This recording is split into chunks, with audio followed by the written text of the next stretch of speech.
भाइयों, जय Hind, good evening. आप लोग कैसे हैं? आप लोगों का स्वास्थ्य कैसा है? आज का जो मोटिवेशन मैं बताने वाला हूँ वो थोड़ा सा अलग है। जानते सब हैं लेकिन थोड़ा सा अलग है वो। और आप लोगों का भविष्य, आप लोगों का वर्तमान, आप लोगों का जीवन, आप लोगों की सारी ज़िंदगी जीने की प्रक्रिया जो शैली है, उसमें आप लोगों को भी खुद को पता है कि उसमें उतार चढ़ाव आता रहता है। और उस उतार चढ़ाव में हम घबरा जाते हैं, सब घबरा जाते हैं। नहीं घबराएगा आदमी तो उसका काम ही नहीं चल सकता। लेकिन सब्र का इंतज़ार बहुत मीठा होता है। ये हर जगह लिखा गया है, शास्त्र से लेके वेद पुराणों में से लेके जितने हमारे विश्व में ऋषि महर्षि विद्वान पुरुष सबने बताया है कि सब्र, धैर्य वो बहुत बड़ी चीज़ है। तो सबसे पहले हमको धैर्य को हमेशा बना के रखना चाहिए। सपोज दैट, मान लीजिए कि लड़का 10th का एग्ज़ाम दे रहा है, उसके साथ और हमारे जान पहचान के बच्चे 10 एग्ज़ाम दे रहे हैं। सबके दिमाग में रहता है कि मेरा लड़का इतना मार्क्स ले आए कि वो 10 पीछे रह जाए। फिर मैं उनसे पूछूंगा, हाँ भाई क्या हाल चाल है, कितना नंबर लाया है आपका लड़का। ये हमारी जो सोच है बड़ी सराहनीय सोच है। यदि हमारे लड़के का मार्क्स कम आ जाता है और कोई आदमी फ़ोन करता है, हाँ जी मेरे लड़के का तो 98 आया है, आप बोला कितना लाया है? तो जब आप बोलोगे 65 लग लाया है तो 2 कमेंट करेगा, लेकिन बड़ा दर्द होगा, आपको बड़ी दर्द होगा। तो कृपया मेरे भाइयों एक चीज़ का ध्यान रखें, कभी भी किसी के भी साथ ऐसा न करें। देखिए 5 किलोमीटर की जैसे रनिंग है, उसमें व्यक्ति पास भी होता, व्यक्ति फेल भी होता। पास होने वाले से ज़्यादा मेहनत और समय फेल होने वाला दौड़ता वो भी है 5 किलोमीटर, लेकिन जो समय है 7 बजे जैसे चालू हुआ और 7:22 पर 5 किलोमीटर जो कंप्लीट कर देगा वो फर्स्ट आ जाएगा। 7:23 पर सेकेंड आ जाएगा, 7:24 पर सेट आ जाएगा, 7:25 पर फेल हो जाएगा। लेकिन फेल वाले बंदे 5-10 मिनट लेट ही पहुँचते हैं। तो आप 22 मिनट दौड़े और वो दौड़ा 35 मिनट, आपसे 13 से 14 मिनट ज़्यादा वो बेचारा दौड़ा। मेहनत बहुत दम लगा किया उसने, आपसे ज़्यादा दौड़ा भी, लेकिन फेल हो गया। तो हम उसको गलत नज़र से देखते हैं और उसने मेहनत में कोई कसर नहीं छोड़ी। लेकिन वही व्यक्ति जब परिश्रम करता है, जब मेहनत करता है, तो उस आदमी को भी पछाड़ देता है जो 22 मिनट में आ रहा है। तो मेरे प्यारे भाइयों, मैं हमेशा बताता रहता हूँ, किसी का भी विडंबना ना करें।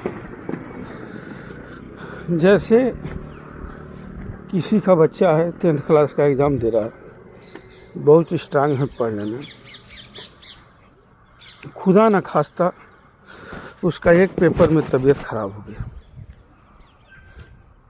मार खा गया बेचारा। मेहनत पूरी साल की पूरी ताकत लगा दी, लेकिन मार खा गया। बड़ा दर्द होता है उस माँ बाप को, हमारे से ज़्यादा दर्द उस बच्चे को होता है। मार्क्स कम आ जाए चलेगा, लेकिन बच्चा सुरक्षित रहना चाहिए, बच्चे का कोई दिक्कत नहीं होना चाहिए, वो चीज़ नहीं चलेगी। तो आज मैं हाँ, एक तो जैसे आपने MBBS में या IIT में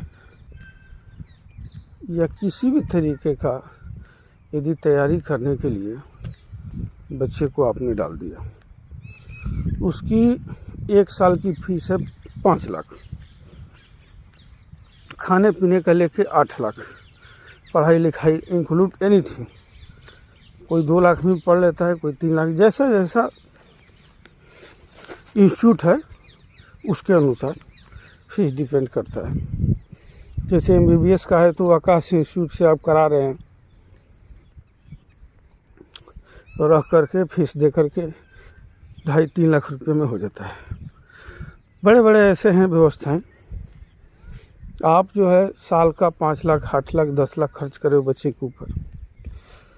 उसके साथ के 100 बच्चे थे, 100 में से 40 का सिलेक्शन हो गया, आपके बच्चे का सिलेक्शन हुआ नहीं।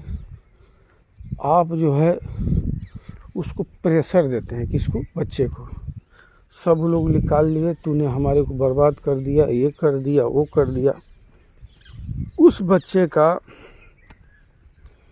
माइंड हैंग हो जाता है, वो बच्चा माइंड हैंग हो जाता है, जिसके वजह से वो ज़िंदगी में विकास और बढ़ने की क्षमता वहीं से स्टॉप हो जाती है। अभी मैं आगे बताता हूँ आप लोगों को, ये गुरु नानक देव जी के कुछ उपदेश हैं, ये भी आप लोग थोड़ा पढ़ लेना।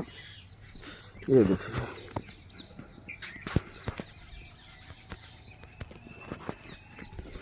ये है गुरु नानक देव जी के स्टॉप उपदेश। ये देखिए गुरु नानक देव जी के उपदेश हैं।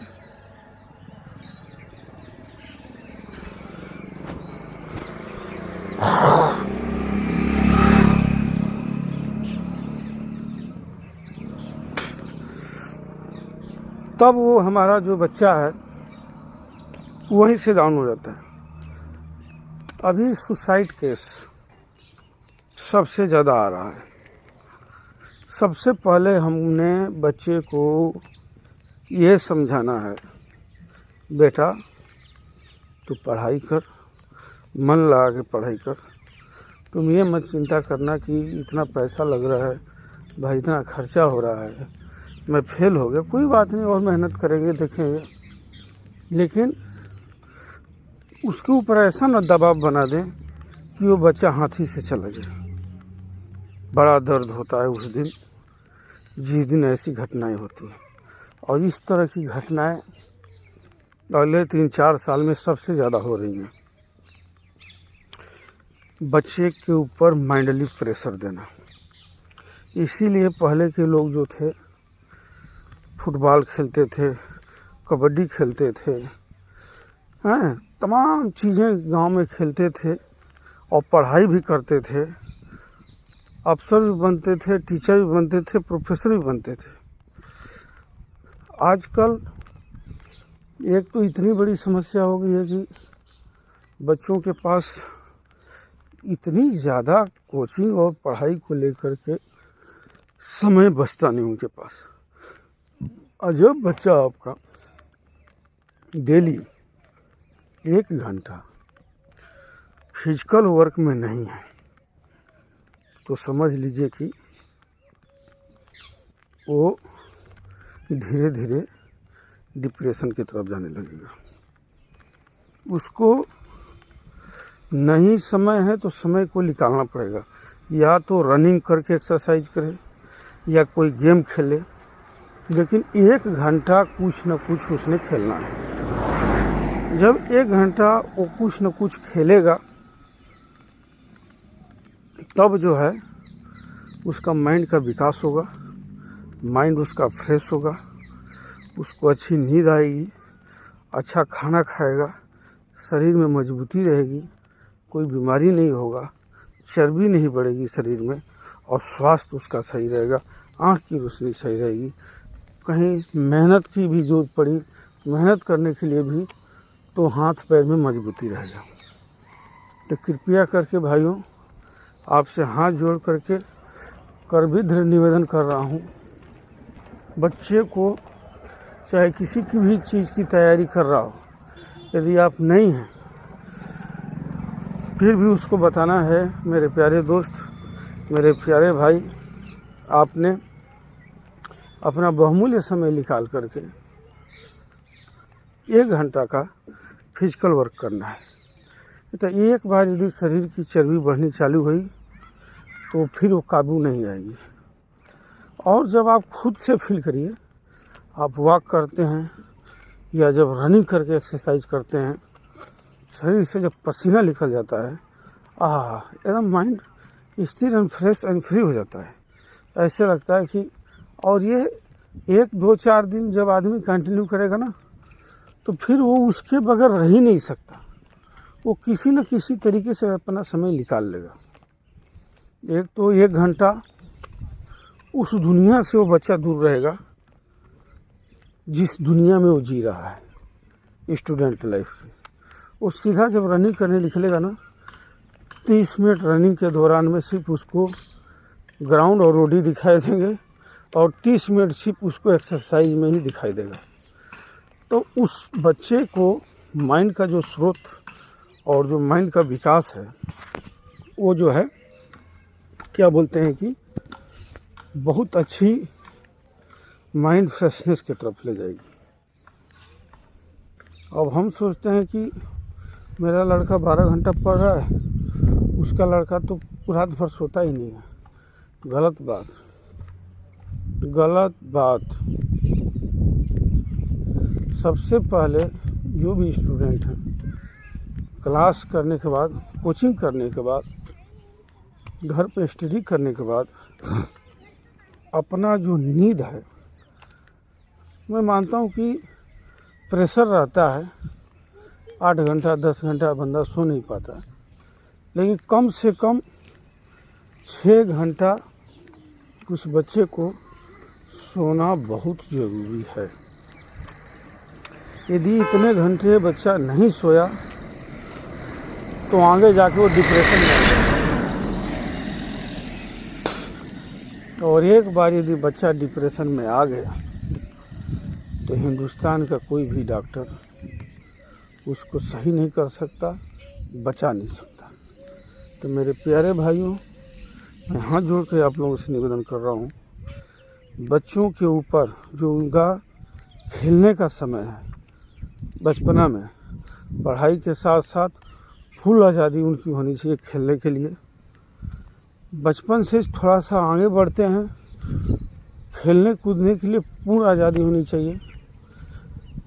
जब बड़े हो जाते हैं, जब किसी चीज़ की तैयारी करने लगते हैं, तो आजकल तो मैं मानता हूँ कि फुटबॉल जाके नहीं खेल सकता, नहीं सुविधा है वहाँ, क्रिकेट नहीं खेल सकता, बूढ़ा कबड्डी नहीं मार सकता, तमाम तरह की गेमें नहीं खेल सकता, लेकिन सामने तमाम जिम है, उसको ज्वाइन कर सकता है। और जब कुछ नहीं तो सीधा ग्राउंड में 10 चक्कर मारो और रोड पर 5 किलोमीटर दौड़ो, 20 मिनट एक्सरसाइज करो, कोई खर्चा नहीं। शरीर का सांस एक बार आपको ऊपर चढ़ना चाहिए और शरीर से एक बार पसीना निकलना चाहिए। ये कंटिन्यू 30 डेज का ये रूटीन है, पूरी साल पूरी लाइफ ये करते रहना है। कोई बीमारी, और वो स्टूडेंट अगले 50 स्टूडेंट से नीचे है और वो कोई भी वर्जिश नहीं कर रहे हैं, और जब ये लड़का करना चालू होगा तो आने वाले 6 महीने के अंदर पढ़ाई में उन 50 को भी क्रॉस करके आगे चला जाएगा। इसलिए बच्चों को बहुत ज़रूरी है एक्सरसाइज कराना, ताकि उनका माइंड का विकास और ग्रोथ सही रहे। बाकी जिस भी भाई को कमेंट करना होगा तो मेरे को उस कमेंट में बता सकता है। और एक चीज़ और बता रहा हूँ, एक टारगेट है सबका आज के डेट में, इंजीनियर बनना, डॉक्टर बनना, प्रोफेसर बनना, सब कुछ बनना। चांस लो, फर्स्ट चांस में यदि नहीं होता है तो उससे लोअर ग्रेड की सर्विस ज्वाइन कर लो, इसके बाद उसमें जा कर के चांस लेते रहो। कहीं ऐसा ना हो कि वो भी ना मिले और इसकी भी उम्र ख़त्म हो जाए, तो माँ बाप को फिर ज़मीन बेचना पड़ जाएगा। बहुत बच्चे ऐसे हैं कि पहले जो सर्विस छोटी मोटी जो भी आती है सरकारी, उसको ज्वाइन कर लेते हैं, उसके बाद उसी में से समय निकाल करके पढ़ाई करते हैं और फिर उस सर्विस को हासिल करते हैं। इस चीज़ का भी ध्यान रखना आप लोग। मान लीजिए कि आपको सरकारी टीचर की सर्विस मिल रही है और आप तैयारी कर रहे हो IIT का, तो जब आप +2 में पढ़ रहे हो तभी IIT का फर्स्ट पेपर दोगे। बाई चांस फर्स्ट वाले में आपका नहीं हुआ, नीट में नहीं हुआ, तो अपनी पढ़ाई, बहुत बच्चे क्या करें कि +2 के बाद नहीं फर्स्ट में आया ना तो ग्रेजुएशन भी नहीं कर रहे, सिर्फ उसी में लगे हुए हैं। मान लो कि आप IIT का 12th में नहीं निकाल पाए, तो आपने तुरंत पहले ग्रेजुएशन ज्वाइन करना है और फिर IIT की प्रक्रिया जो है, जितनी पढ़ाई आप करें उतना करना है। मान लो आप को ये निकालने में 1-2 साल लग गया, अब नहीं भी आया, तो आपका ग्रेजुएशन यदि कंप्लीट रहेगा तो आप BTC या B.Ed करके टीचर बन सकते हो। लेकिन जब आपने उसमें 3-4 साल गंवाने के बाद फिर आएंगे आप ग्रेजुएशन के लिए, तो आपका कितना समय खराब होगा और कितनी अवधि खराब होगी। और जब आप B.Ed करके लिख लेंगे तो ये तो नहीं है कि वैकेंसी लिखी हुई है कि सुदामा सिंह B.Ed कर लिए हैं तो अब इनको नौकरी दे दो। उसमें टेट है, सीटेट है, सुपर टेट है, तमाम तरह का वो एग्ज़ाम देगा, उसमें भी 2-3 साल लगेगा।